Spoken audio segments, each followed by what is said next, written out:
A NATO conference in Brussels is considering the future of Afghanistan after the withdrawal of combat troops in 2014. It comes after Germany warned of possible chaos if there is not a successful handover of security. One of the scholars there is Otago University International Relations expert Robert Patman. He's at the conference and joins me now live from Brussels. Good morning, Professor. Good morning, Rachel.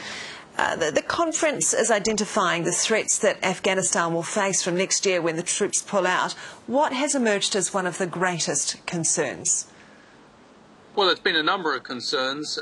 One of the concerns is clearly that we have this transition at the moment, and there's a need for a successful political reconciliation process so that there's consensus amongst all the significant political actors on the rules for convening the 2014 election. There's no such consensus at the moment, and I suppose there is a fear that the 2014 presidential election, the year in which the international presence is leaving Afghanistan, the combat presence, that may be conducted at a time of conflict. And, you know, that's worrisome when you consider the Taliban, because they control around 20% of Afghanistan, would have the capacity to disrupt the election. So clearly there's a real major political challenge in the next 12 months to try to bring all the key political actors together to establish a framework in which the election can be held in much more stable conditions than seem to be on hand at the moment. That said, has the Taliban and other militant groups within Afghanistan been, in essence, not rendered impotent within their own borders, but rendered impotent of making large-scale attacks like we saw with September 11 and using Afghanistan as a base? Has that now really been put to bed or not? Well, I think the international presence has made a major improvement to the security of Afghanistan. The Taliban remain a formidable force, but Al-Qaeda has been, I think, substantially degraded. A lot of its leadership has been either detained or neutralised.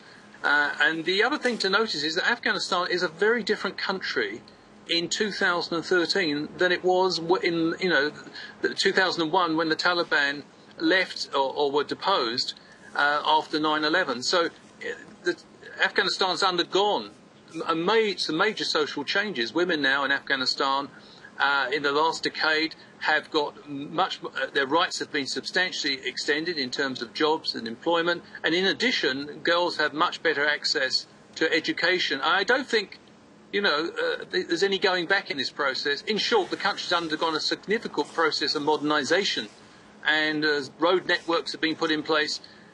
There remains considerable problems in Afghanistan, but I don't think the Taliban's prescription will necessarily fit neatly with the conditions that now prevail in Afghanistan. Where is then the stronghold of Islamic extremism now? Well, that's a very difficult question.